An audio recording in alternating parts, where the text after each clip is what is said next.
Fala, minha galera, bom dia, boa tarde, boa noite, boa madrugada, tudo bem?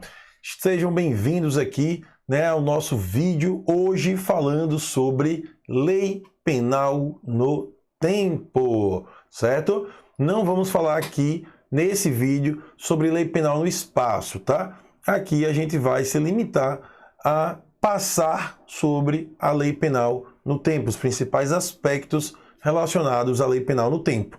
Então venha comigo, vamos aqui para o nosso slide. Vamos lá. Galera, como é que funciona aqui essa lei penal no tempo? Introduzindo esse assunto, a gente aprende o quê? Que, como regra,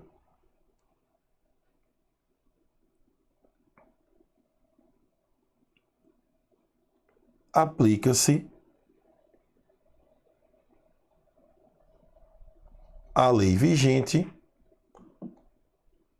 no momento do fato, certo? Não é isso que a gente aprende? Pronto. Isso aqui tem um nome, a gente chama de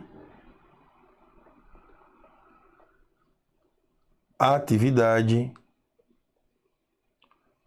da lei penal, que você também pode encontrar falando sobre tempus regit actum, certo? Você pode encontrar aí essas duas expressões, atividade da lei penal, e você pode encontrar a nomenclatura tempus regit actum, certo?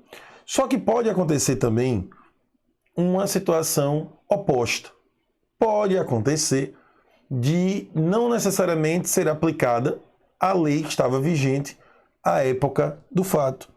Porque pode ocorrer um fenômeno chamado de extra-atividade. E essa extra-atividade, ela é verificada quando ocorre a retroatividade ou a ultraatividade. Então, o que é que nós podemos entender como sendo extraatividade? É a possibilidade de uma lei que não estava vigente à época do fato, ela retroagir para fatos praticados antes da sua vigência. Assim como é a possibilidade da lei já revogada ser aplicada para fatos que foram praticados durante a sua vigência.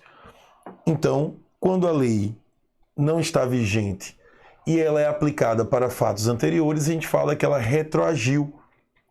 Quando ela era lei vigente na época, mas foi revogada e mesmo assim acabou sendo aplicada, nós temos a ultraatividade. Então guarde esses conceitos, porque daqui a pouquinho eu vou dizer quando é que a lei pode ou não retroagir, pode ou não ser aplicada, tá? Tanto no que diz respeito à ultraatividade, como à retroatividade. Antes disso, eu quero conversar com vocês aqui sobre o tempo do crime, tá? O nosso Código Penal, ele pede para a gente dar um confere lá no artigo 4º.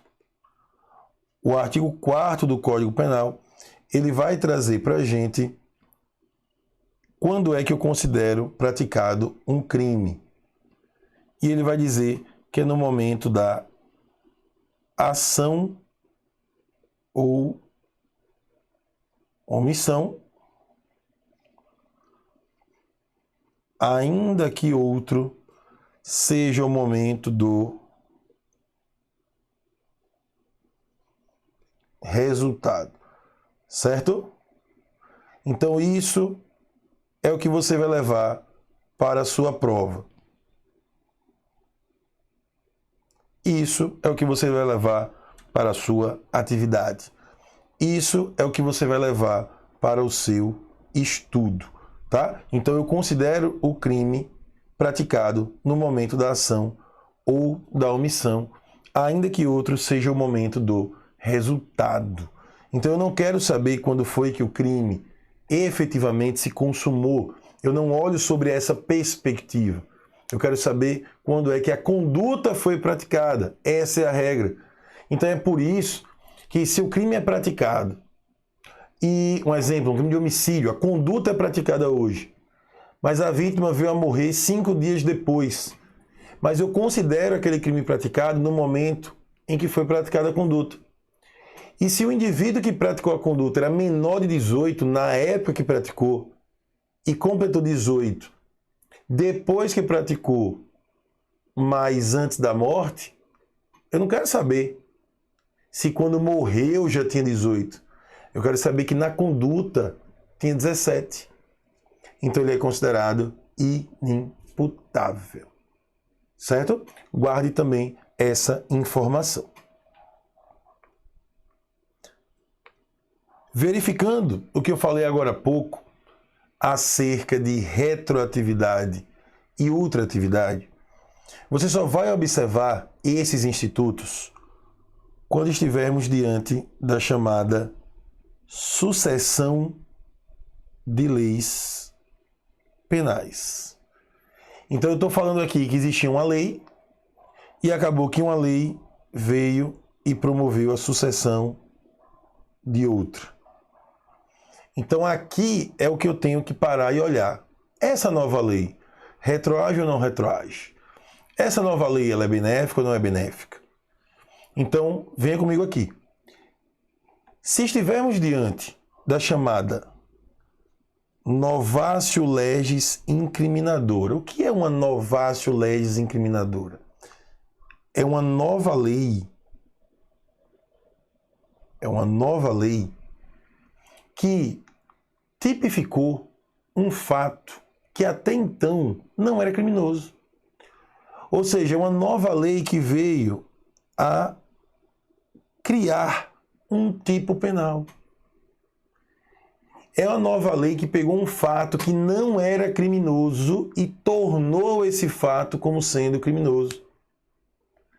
Então, se dentro da sucessão de leis eu tinha um fato que não era criminoso e agora veio uma lei e falou que agora aquele fato é criminoso, obviamente, essa nova lei, por ser mais prejudicial, ela não vai retroagir. Não faz sentido o fato não ser considerado criminoso, vem uma nova lei incriminadora e fala agora esse fato é criminoso e agora eu vou ter que retroagir e pegar todo mundo que praticou aquela conduta na época que ela não era criminosa. Então a gente já sabe que ela só se aplica daqui para frente. Ela não retroage. Ah, então ela é ultrativa? Não. Por quê? Porque não tem duas leis aqui. Era um fato que não era considerado criminoso, ou seja, não tinha lei nenhuma. E agora foi que surgiu uma nova lei. Tá? E o que seria uma novatio legis impejus? É uma nova lei também. Só que é uma nova lei que veio mais prejudicial ao réu. Ou seja, é uma nova lei que, de qualquer forma, ela vem a prejudicar o réu. Seja porque aumentou uma pena, seja porque incluiu uma qualificadora, uma causa de aumento, não importa, é uma nova lei que pegou uma determinada situação e agravou para aquele réu. Então a gente sabe que, como regra, essa lei não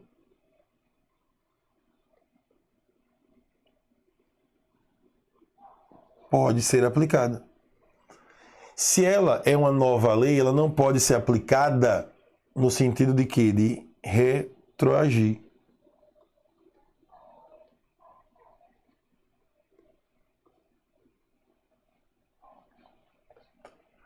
Então, se é uma nova lei que veio de qualquer modo a prejudicar o réu, ela só vai ser aplicada para os fatos ocorridos da data que ela entrou para frente. Ela não vai poder retroagir. Então, raciocina comigo aí. Nós tínhamos uma lei A. Aí acabou vindo aqui, dentro da sucessão de lei, uma lei B. Essa lei B, ela revogou a lei A. Só que essa nova lei é uma lei mais prejudicial. Só que ela veio e revogou a lei A. Como ela é mais prejudicial, ela não retroage para os fatos que ocorreram antes da sua vigência. Concorda? Ela é mais prejudicial, ela não retroage. Só que no momento em que o juiz for sentenciar aqui pelo crime, em que pese seja a lei B que esteja vigente, ele não vai aplicar a lei B. Porque o fato, quando foi praticado, ele foi praticado sob a égide da lei A. Então, todos os fatos que foram praticados na égide da lei A, no momento da sentença, o juiz vai aplicar o quê? A lei A. Certo? Beleza? Ou seja, essa lei A, ela se encaixa no conceito de ultratividade. Essa lei será considerada ultrativa. Certo? Se essa lei B fosse mais benéfica, ela iria retroagir. Como ela é mais prejudicial, ela não pode retroagir e eu vou aplicar a lei A, mesmo estando revogado, ou seja, ultratividade da lei. Certo? Diferente é quando estamos diante de uma novatio legis in melius, porque a nova lei, que de qualquer forma, ela vem a beneficiar o réu. Então, se ela é mais benéfica, ela retroage. Ela retroage para fatos que foram praticados antes da sua vigência. Mesmo que esse fato já tenha transitado em julgado, ela vai ser aplicada. E por que isso, Márcio? Porque ela é mais benéfica. Então, isso quer dizer que ela vai retroagir. Abolitio criminis e princípio da continuidade normativo típica. O que é que nós podemos entender como sendo abolitio criminis? Ocorre abolitio criminis quando uma nova lei ela deixa de considerar determinado fato como sendo criminoso. Então, a abolitio criminis é uma causa extintiva da punibilidade que ocorre quando uma nova lei deixa de considerar determinado fato como sendo criminoso. Ela veio e disse, olha, isso agora não é mais considerado crime. Pô, acabou. Aboliu. Certo? Mas tome cuidado para não cair em possíveis pegadinhas aí da vida. Por quê? Coloquei aqui para vocês.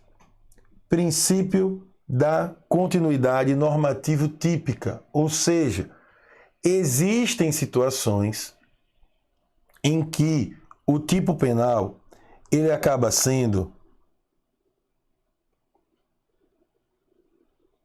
formalmente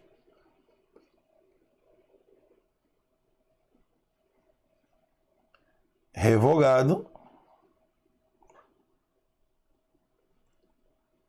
só que a conduta continua sendo criminosa. Então, pegue como exemplo aí o crime de atentado violento ao pudor. Nós temos um crime chamado nomen iuris, atentado violento ao pudor. Quando foi em 2009, o nosso legislador promoveu lá uma alteração e esse crime denominado atentado violento ao pudor, ele foi formalmente revogado. Ou seja, o artigo 214 está revogado. Só que a conduta que estava lá dentro agora consta na redação do artigo 213. Ou seja, o que era atentado violento ao pudor antes, agora é estupro. Então eu não posso falar que houve abolício criminis. Por quê? Porque nesse caso não houve. Houve a incidência do princípio da continuidade normativo típica. Aquela conduta saiu de um tipo penal, que foi revogado, mas ela foi para outro tipo penal. Então ela não deixou de ser crime, ela só mudou de crime. E por último, nós temos aqui a chamada combinação